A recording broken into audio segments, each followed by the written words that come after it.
So good day, ma'am. We are from Group 12, which is the last reporters, and we will going to tackle about the evolution of Philippine taxation.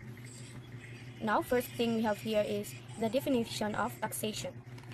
So, taxation refers to the fees and financial obligations imposed by a government on its residents. It applies to all payments of mandatory levies, including on income, corporate property, capital gains, sales, and inheritance. So, kaning taxation is mao ni siya mandatory payments for katong mga naay mga nagtrabaho, kuan to siya og tax, and then kanang ang mga profits, ang mga income sa businessman is mo to siya kuan to siya og tax. Let's proceed to the next slide. Definition of taxation is a fact that all citizens must deal with because the government needs to raise revenue from the people it governs in order to function properly. So, in a country, we need this taxation para kanang ang government is kanang naa siya kanang mapundo nga funds, and then katong nga funds is himuon tong kuan gamiton tong funds para himo og project sa usa ka governo para mo function ang atoang government, ang atong economy. Next, we have here the evolution of Philippine taxation. So before the Spanish era, the Philippines may have abundant natural resources, even before the encroachment of the Spaniards. But our ancestors were mainly involved in a subsistence economy, while the payment of tribute or taxes, what we call buwis or handog, or the obligations to provide labor services to the datos in some early Filipino communities in the Philippine history. So we all know nga ang Philippines is kind of abundant of many resources. That's why many other country colonized our country. But our ancestors were mainly involved a subsistence economy. That's why we have a taxation. So it became it became Filipino communities in the Philippines history. We have here the Spanish era. First is the arrival of the Spaniards imposed the payment of tributos or tributes from the Filipinos. So ang Spaniards mo ay nag-introduce aning payment of tributos or tributes mo ni tawag nila sa una sa ilang sabi paagi nila ba ilang di ba karon kay taxation naman during the Spaniards is kanang tributes ang ilang kuan paagi.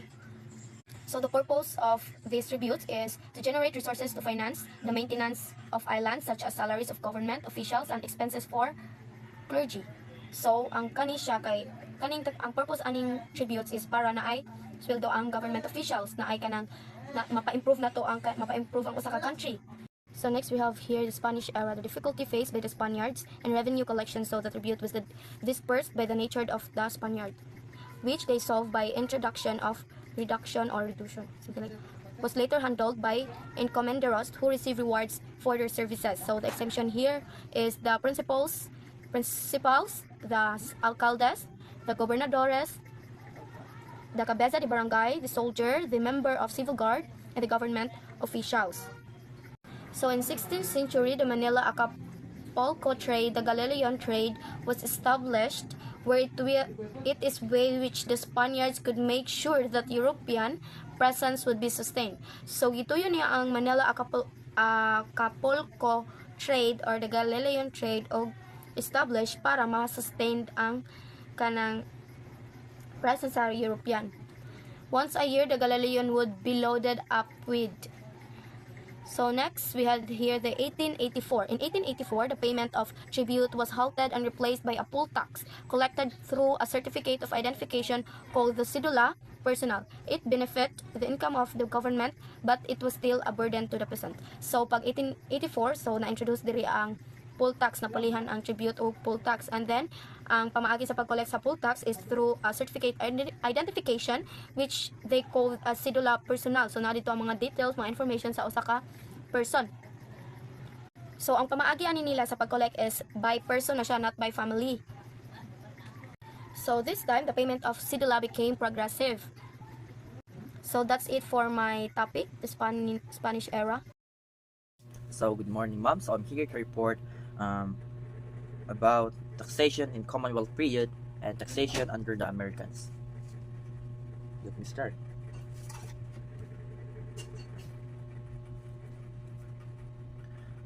So in 1898 to 1903, the Americans followed the Spanish system of taxation with some modification.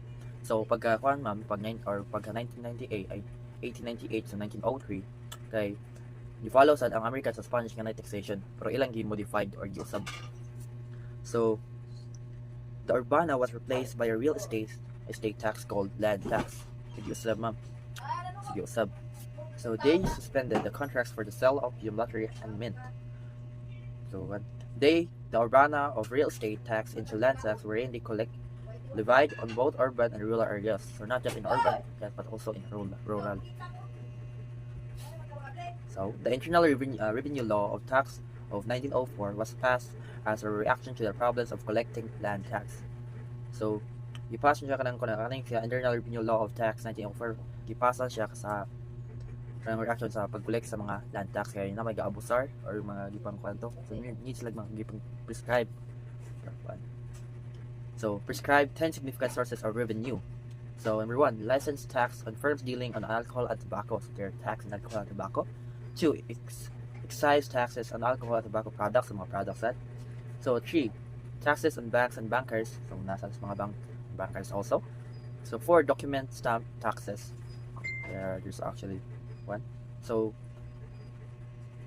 5 is the cedula. So the cedula is a paper of, for a part of one. I saw it in a movie or something. A lot of land. So number 6 is tax on insurance and insurance companies for the insurance also. So taxes on forest products. So forest products like trees, wood, or any related to forest. So number 8 is the mining concession tax. So when you say mining, like for example coal mining or anything related to mining also. And sorry about that, I got a fever. So tax on number 9, tax on business and manufacturing. So not just mining, also business and manufacturing. So lastly but not the least, the occupational licenses. So you cannot own something without license, right? Or without any paper. So that's why we really need it. So the cedula changes in the new law. So ang cedula ay ang cedula kalimut I forgot about something. So cedula, I'm gonna explain what is cedula, right?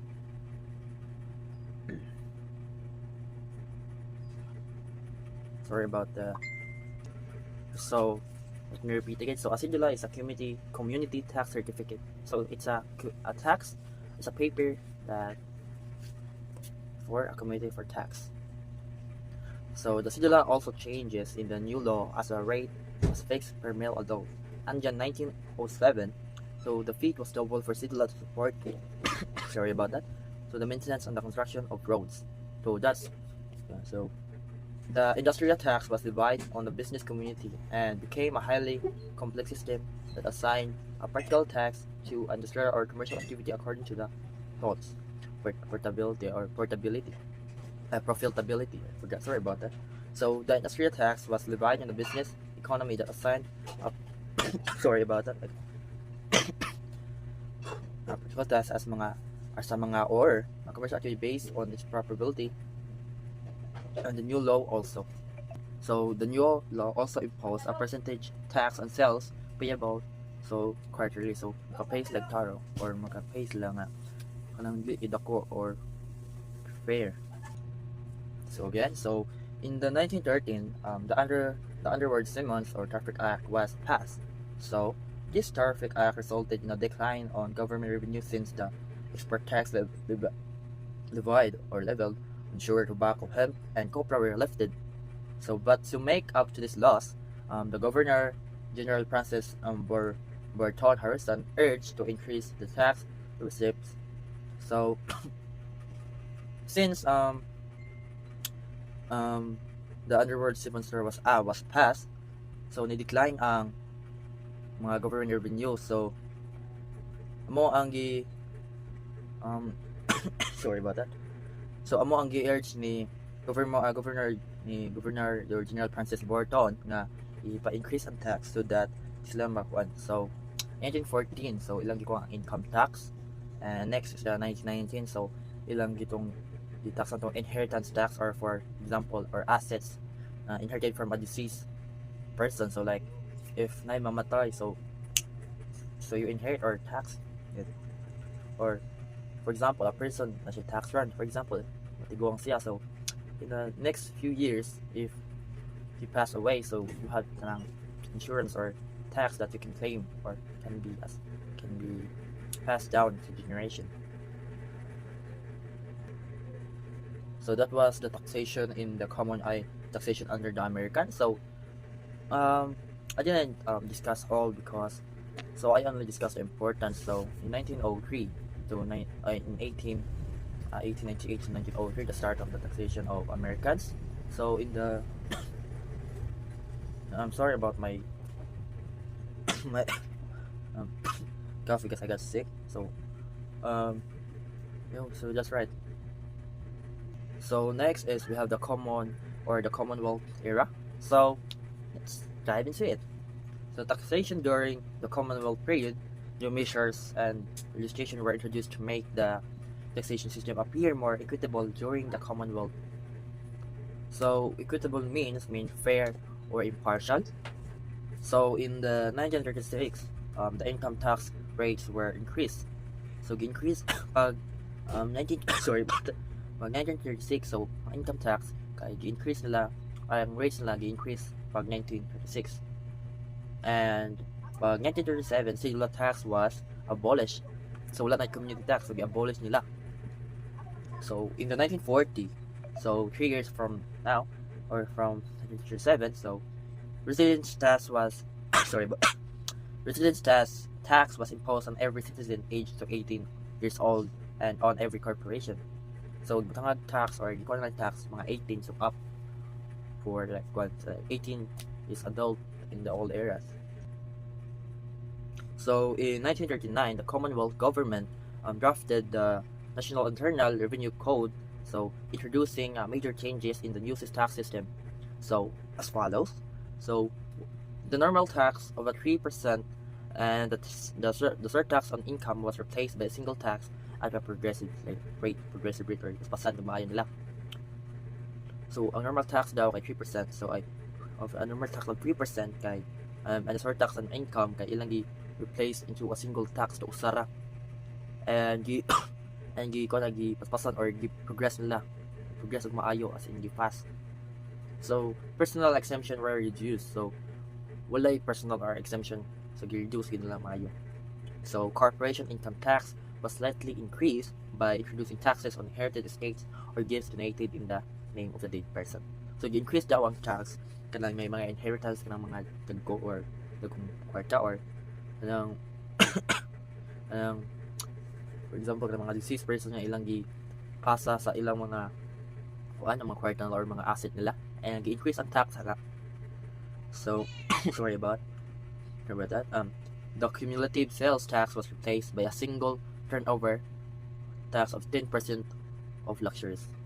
So i-ko nila gi-change nila so a single tax or single turnover nila nga gimog 10% sa mga luxuries. So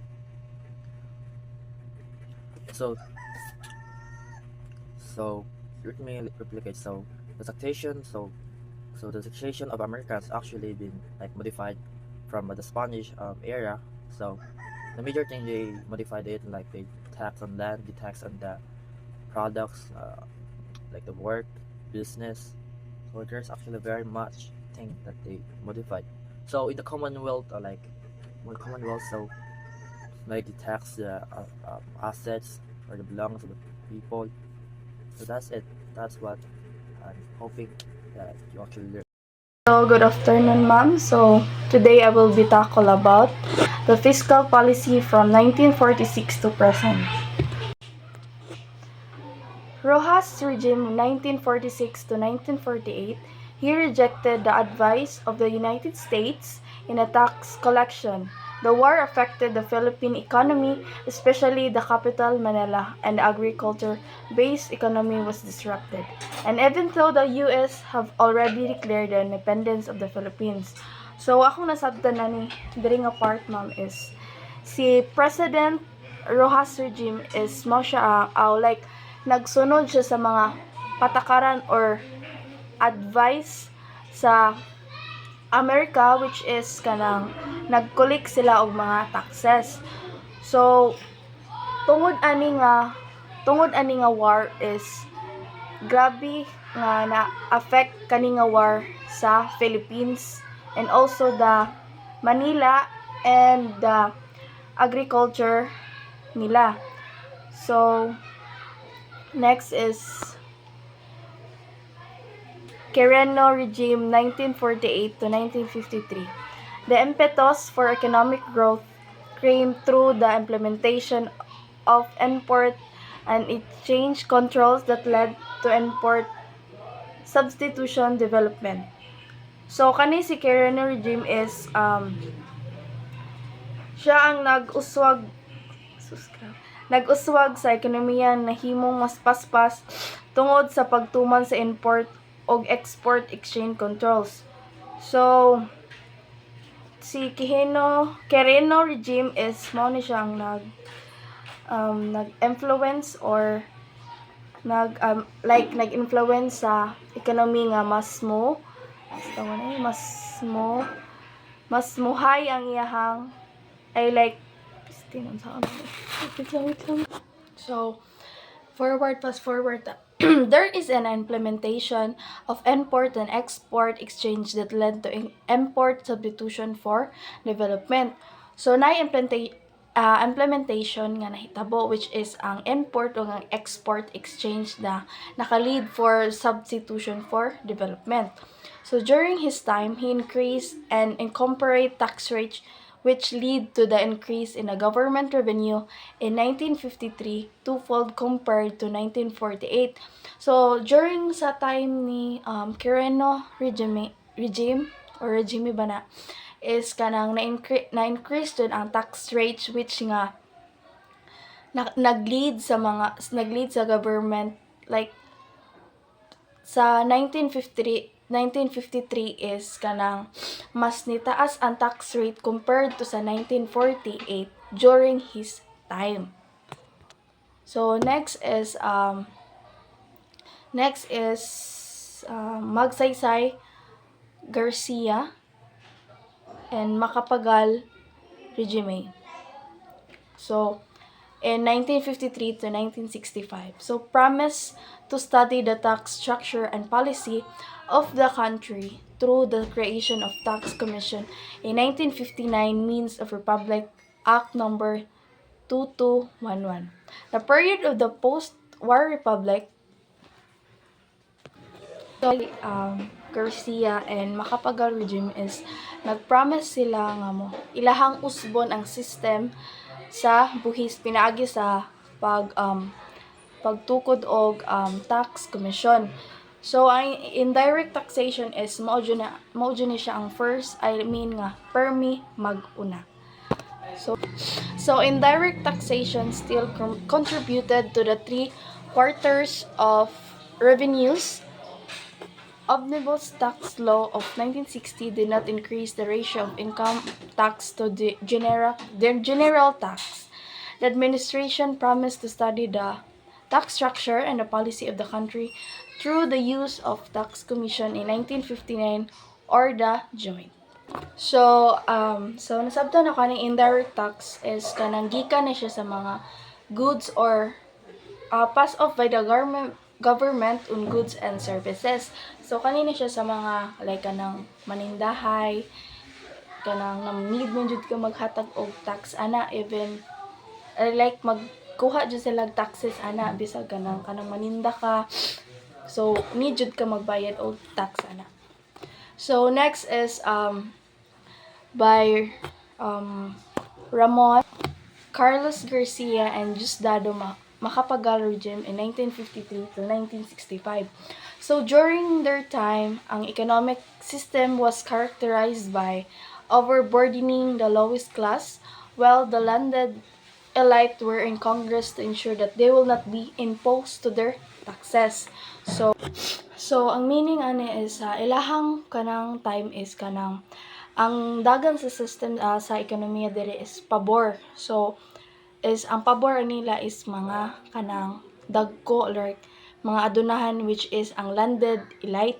So ang mga kuan dyan, mga lowest class, ang mga pobre is mas ilahang gitagaan og mas dako or mas bugat nga buwis sa nga dili sama sa mga dato like ang mga kuan is mga elista is kanang mga Congress is nangita sila paagi para di sila makabayad o buwis di pareha sa mga luoy. Ang mga poor is because is dagko kay ang buwis nga ilahang gihatag ang mga taxes.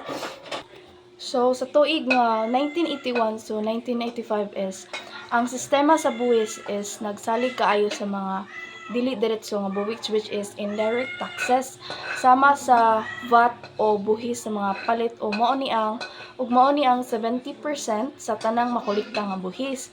So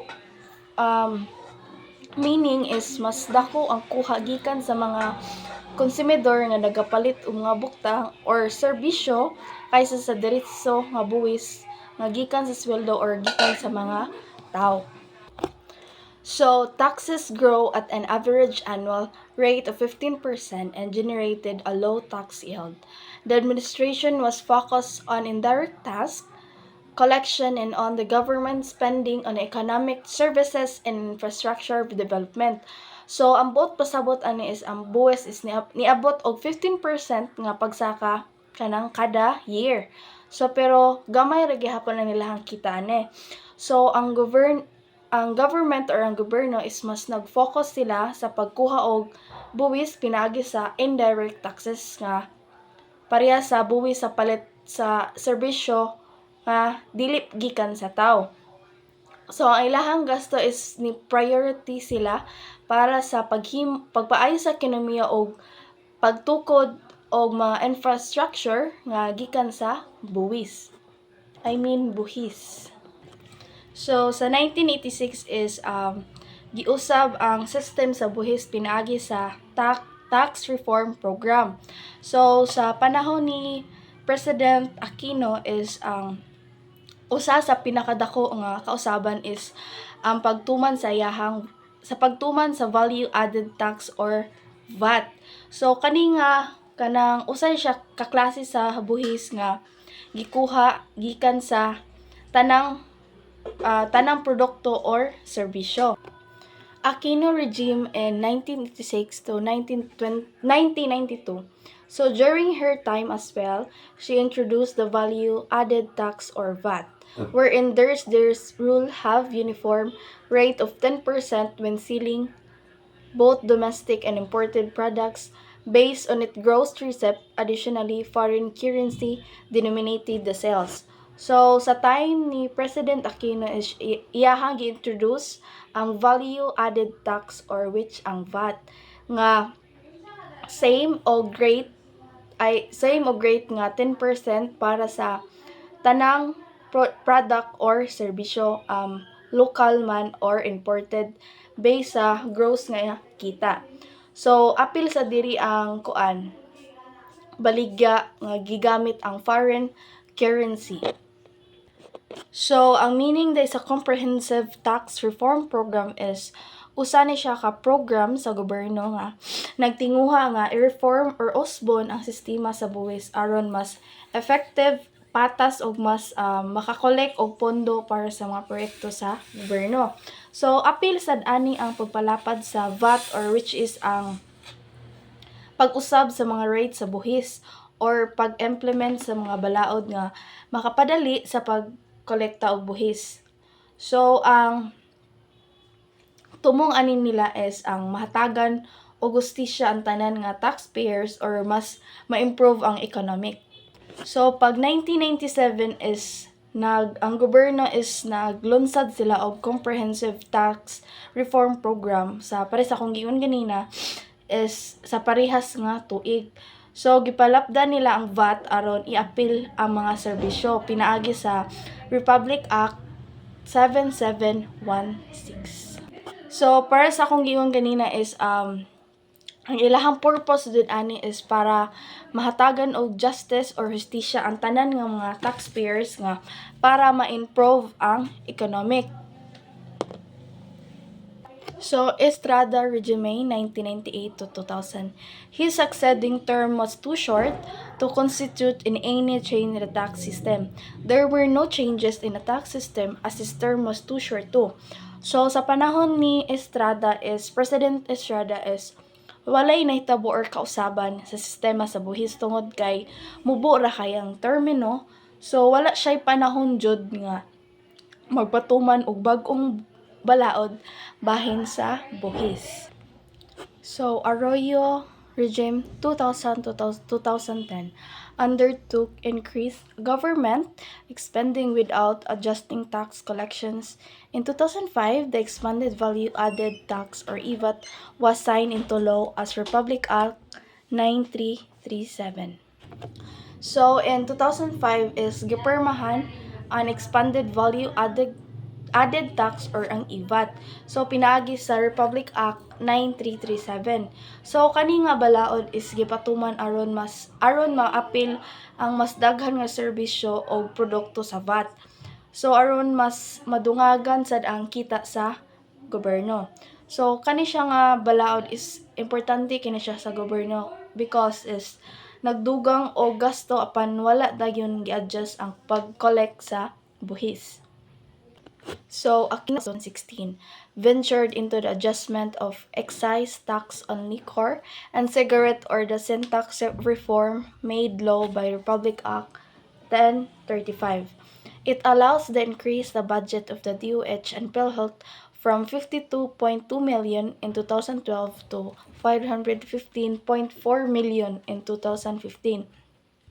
So, sa pag-adjust sa excise tax sa alcohol ug sigarilyo is gipasa ang sin tax reform pinaagi sa Republic Act 1035.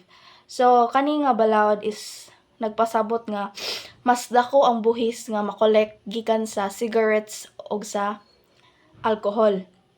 So, ang buhis nga gikuha gigamit aron mas dako ang budget sa Department of Health and also the PhilHealth. So, ang purpose ani nila is ang pagpaayo sa serbisyo sa mga pangkalusugan, PhilHealth. His new reform, sin tax reform, was mainly aims to address the smoking and drinking problem in the country. The said reform adjusts the excise tax on liquor and cigarettes. So, ang bagong sin tax reform is nagtinguha nga masolusyonan ang problema sa cigarettes o ang pag-inom sa country. So, pinaagi kani nga reform is mas gipasaka ang buhis gikan sa alcohol ug sa cigarettes aron mas malikayan ang sobra nga paggamit ug makatabang sa pundo para sa health nato. So, last but not the least is Duterte regime 2016 to 2023 supported the implementation of the tax reform for acceleration and inclusion law or TRAIN law, vowed to lower income tax rates shouldered by working Filipinos. The proposed tax reform also seeks to limit VAT exceptions and increase excise tax on petroleum products and automobiles. So, sa panahon ni Duterte is gisuportahan ang iyahang pagpatuman sa tax reform for acceleration and inclusion or TRAIN law. So, ang kaning TRAIN law is nagpasabot ni siya ang pagbaba sa buwis gikan sa sweldo sa mga trabahante. Apil sad ani ang reforma nga gusto nilang buhian ang mga VAT exception o pataasan ng buhis sa mga gasolina o sakyanan.